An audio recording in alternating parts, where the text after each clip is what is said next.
Hey, man. Hey, how are you today? I'm good. How are you doing? I'm doing pretty good. Uh, Good. it's been a busy day, so you know how that goes. Oh, yeah. No, same here. We just keep For going. sure. Yep. Yep, that's what we do. We just keep it on going. So I tell you what, there's going to be a lot of people that look at this subject today and go, "Oh no, I don't need that. My Google Business profile is fine, no problem." Blah blah blah, and they're going to miss out because there are some really pretty big changes that are pretty recent on Google Business Profile. That if you're going to open a new location, or if you have problems with your current one, you better kind of know what to do about it because things have changed. So we're Yep.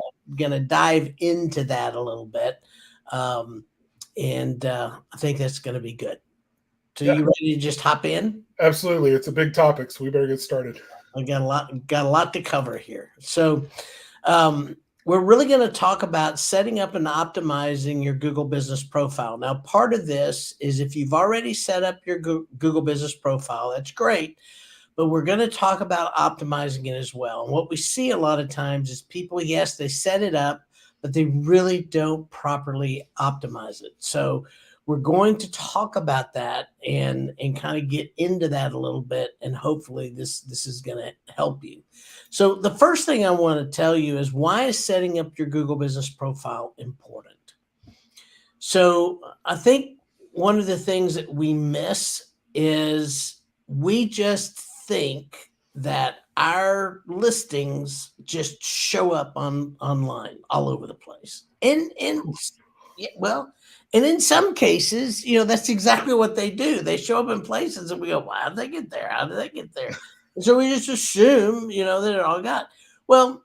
In a lot of times, both Bing Places and Google Business Profile, they know you're a business, and you may actually see that you have a listing, and you think, "Oh, all I have to do is claim my listing, and I'm done."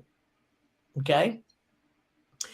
Well, it's a little bit more difficult than that these days, than just claiming your listing. But the reason that listing is so important is because Google pays attention to that listing, and the things that they're doing right now is they are really going after companies that don't belong, okay, that aren't real, or that don't have locations where they say they have locations. So, having this set up right is really important, because Google and other places all over the internet look to your Google Business Profile to verify Yep.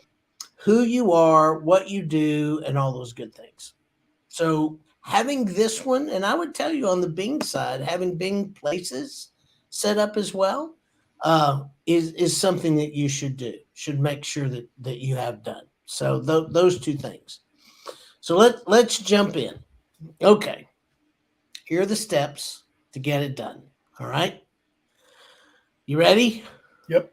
Okay, I'm going to let you take this one. Create Yeah. a profile. Start at the beginning, right? Mhm. Step Yeah. one is always, creating the profile if it doesn't already exist. Um, if you're a brand new business, there's a chance that it may never have been created. If you're a business that's been around for a while, it may have been created based on what Google was able to tell about a business with your name. It may have created that listing for you, and there may be even reviews there, but you may never have claimed the listing as your own. So it's very important to go in, do a search, and see what comes up when you're searching for businesses with your name. If you find one in your area and it looks like your business, then claim it. And there's a process to go through in order to claim that as the owner of the business. And here's just some things that we've heard or dealt with. Um, you're a new business, or you've bought a business, and you've moved to a location, and the previous business has a Google Business Profile that's live and working right now for that location. Hmm. And Google says, "No, you can't have it because there's another business there." So you have to go through a process basically to say, yeah, that business is no longer here. And then Google has to go and figure that out and then come back to you and say yay or nay. I mean, it's just this back and forth thing. So, that's one thing that can happen. Another thing that can happen is if you sell the business and the people who buy the business from you doesn't change anything. I mean, you're still on it. And you can't get them to get you off of it and take your email off and take your information off. So that's a problem.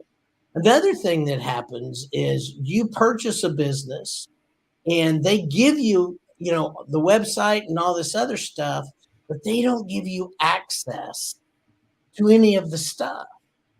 So now you don't have access to the Facebook page or the Google My Business or any of those things, which brings me to my next, which is more common. You don't know anything about it. So you have given this over to somebody in your office or a company, and they've set all these things up for you, but you have no idea how to get in there and change anything because you don't know how to get in.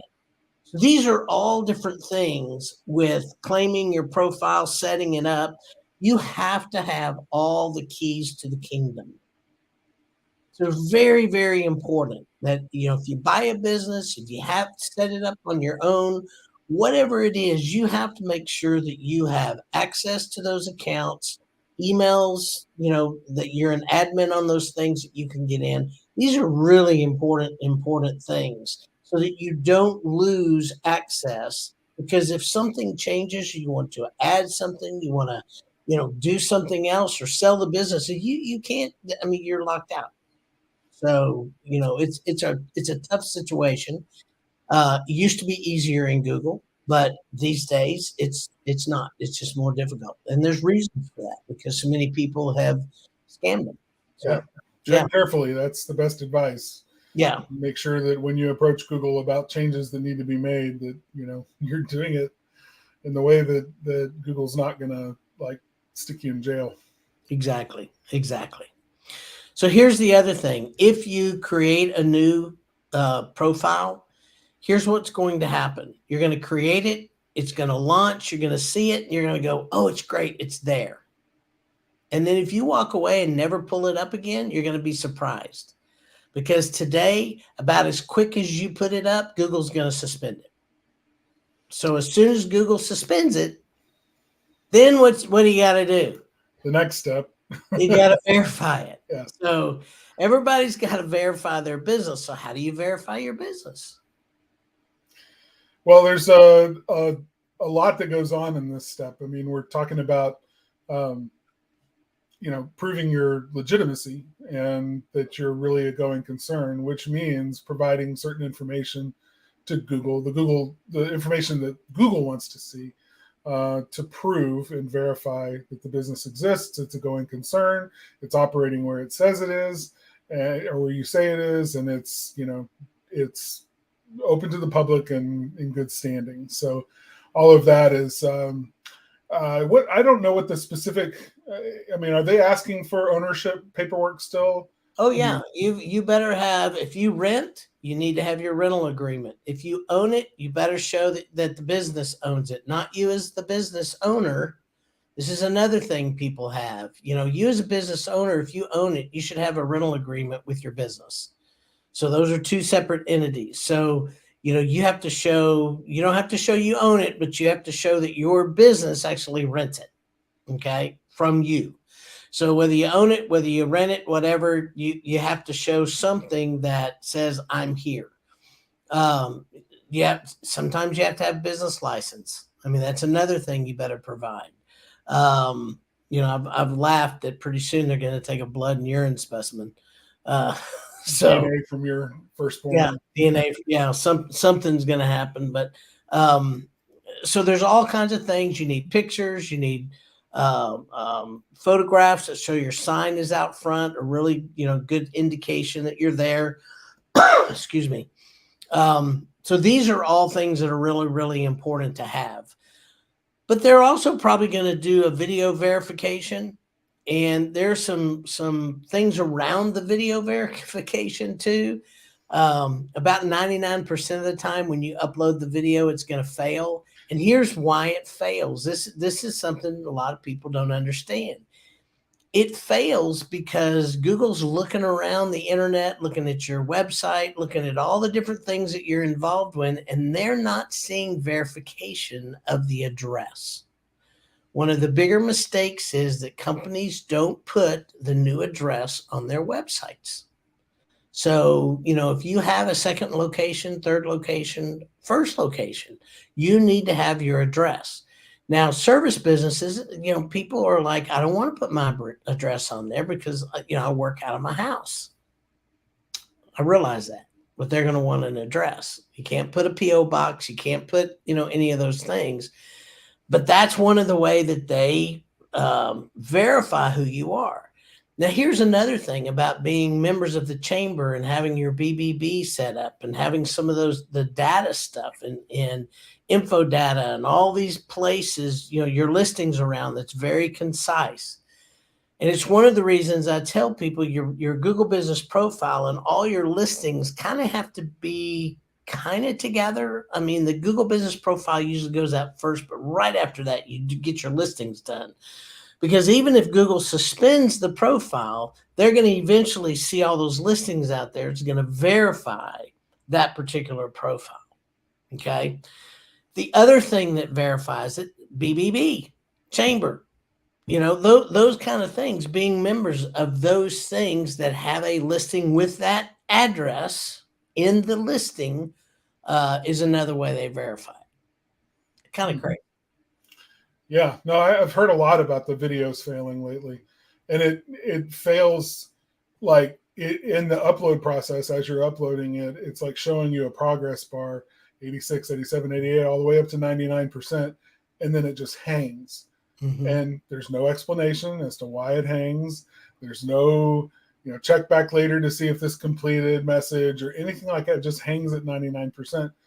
So you refresh the page and it's gone, like you never uploaded it. So you start the process over again. It hits 99%, won't go any further. So they're not even giving you a clear, at least in the past, recent past, they're not even giving you a clear indication that the verification failed. Right. Or that it failed to even upload, whether they got it or not, or whether they looked at it or not, whether, was there some sort of AI in the background that was looking at the video while it was uploading? I mean, that is possible, but there was no clear indication as to why it didn't get uploaded. And this could go on for months. People would fill the forums at Google and, why isn't my video uploading? I keep trying and trying and trying. It's been 2 weeks and I still can't get it to upload. What is going on? Yeah, it's a problem. And that's one of the reasons you have to have some other things available. If you've got photos, if you've got, all your documentation, that you've got your business license. I mean, that's another thing that Google's looking for, not just your lease, but sometimes they want your business license, your insurance. I mean, we've been asked for insurance. I think the only thing that we haven't been asked for is like financials. And I've been waiting for that, but we've been asked for incorporation paperwork. Yeah. Articles of incorporation. Yeah. Articles of incorporation. We've been asked for business license. We've been asked for certifications. We've been asked for rental agreements. I mean, these are all the things that, it's just, and the list, sometimes I think they ask and ask and ask, and then they think there's 3 or 4 people behind them going, what else could we ask? How could we make this more difficult? Yeah, how can we make it more difficult? Let's think about this a minute. Yeah, I mean, it sounds crazy, but there are times I wonder. But the reality is this. When people get all caught up like, oh, I hate Google. Well, guys, we've made Google because, people in the workplace areas out there have done some nefarious things. And so Google spends a lot of their time making these rules and all this stuff to keep people to keep the people who are doing it the right way in the forefront of all the ones that are trying to, skip the line. The bad actors have ruined it for the rest of us. This is why Yeah, we can't have nice things. Yeah, exactly. yeah, So while we can get mad at Google all day long, it's frustrating and whatever. We're trying to prepare you. These are the things you're going to need to have available, and we're asking for all this stuff up front. When somebody wants to get a Google Business Profile, brand new, or go into a different area, that's great. But we have to have all this stuff up front before we do it, because we know as soon as it launches, it's going to be suspended, and we gotta start. So it's just kind of the way it is. yep. So here's another thing I think that's really important, and I'm going to let you talk about that a minute. Yeah, content is something that Google wants to see. I mean, basically, Google has always been about content, understanding content, and helping people digest and get to the content that they're looking for.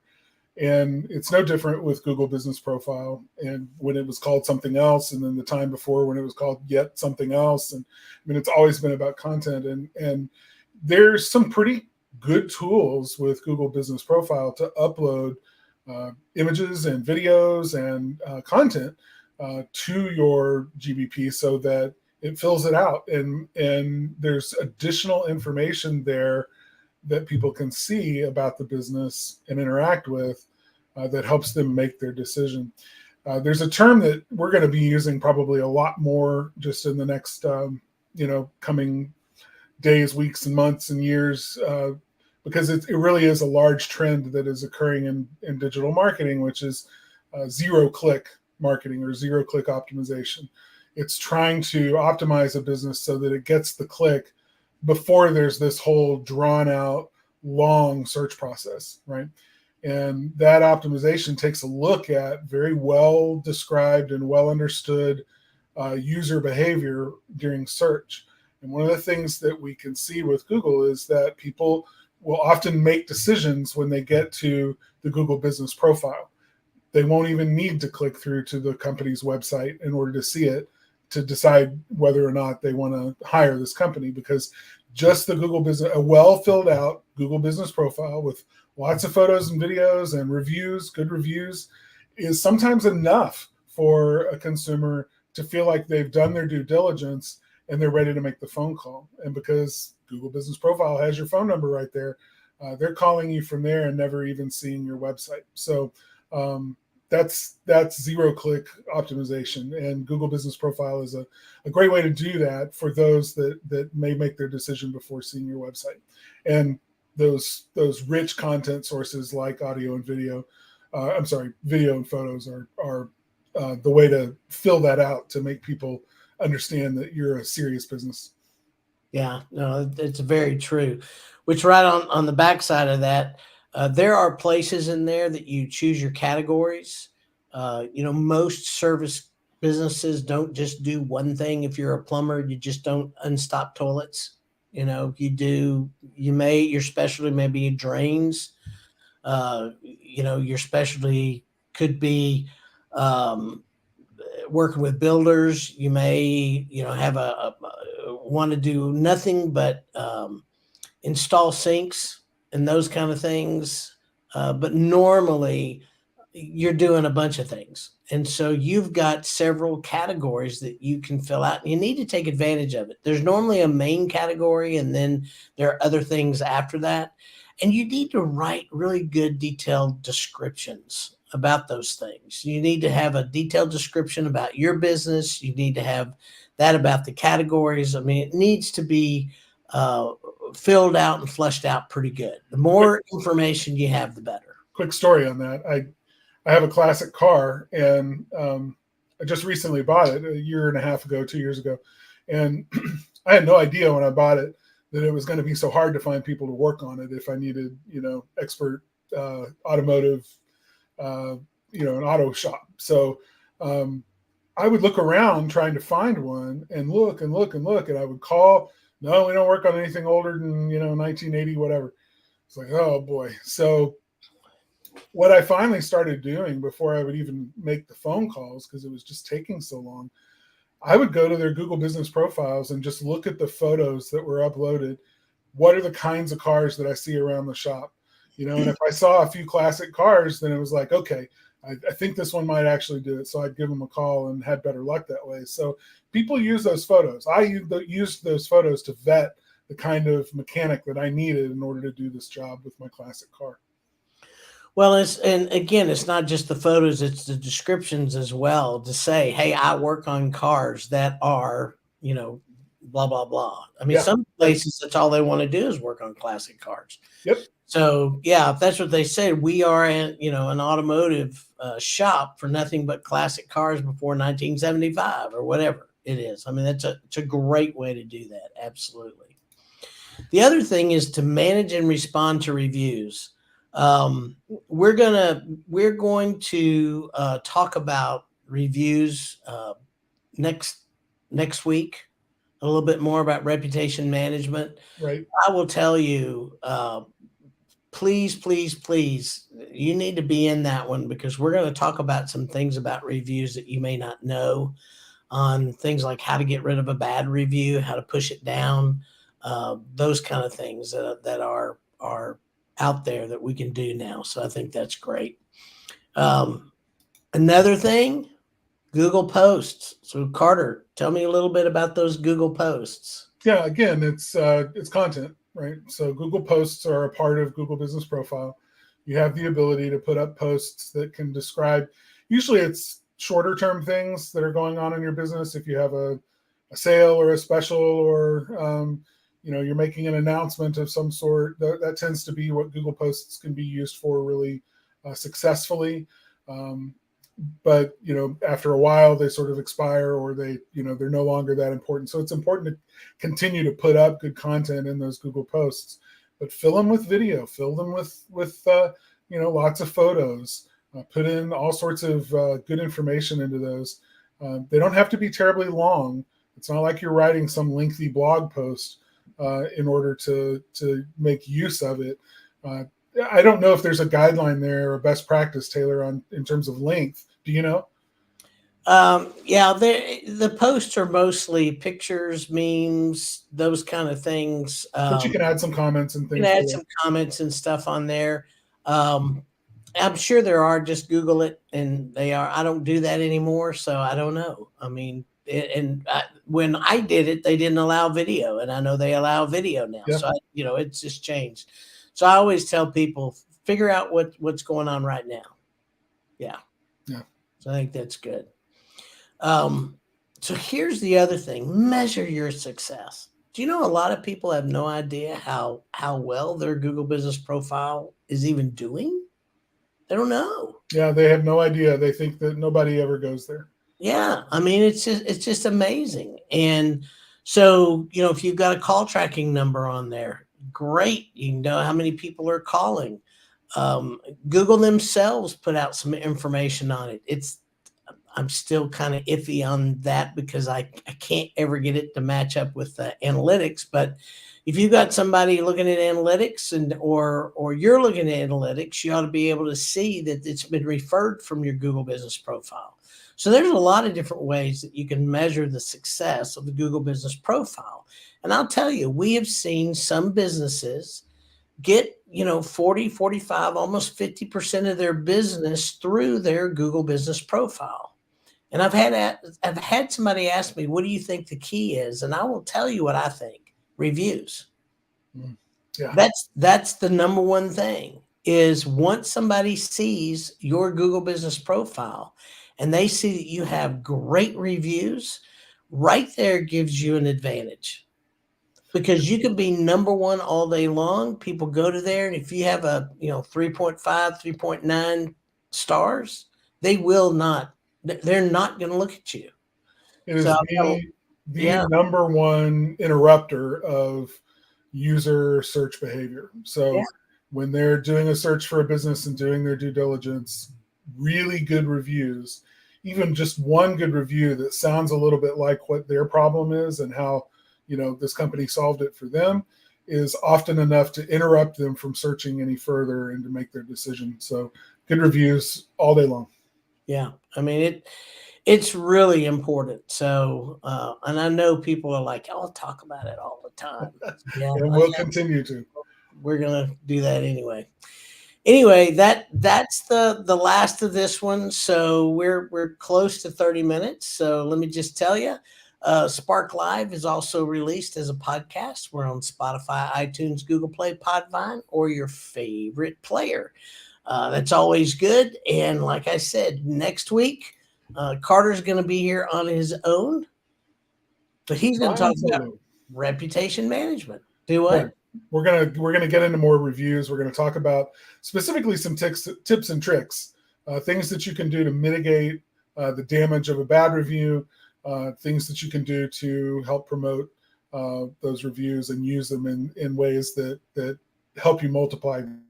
So it'll be a good discussion, and I'm looking forward to it. Sorry you won't be here, Taylor, but we'll plug on. Yeah, y'all plug on without me. And if you guys think that this is really good content and it's valued content, please give us a thumbs up, a heart. That would be great. Anytime you have any questions or anything around our subject matter, we are happy to answer. Just put those in the comments, and we will see you next week when we talk about reputation management, or at least Carter will. Yep. See you. All right. Bye-bye.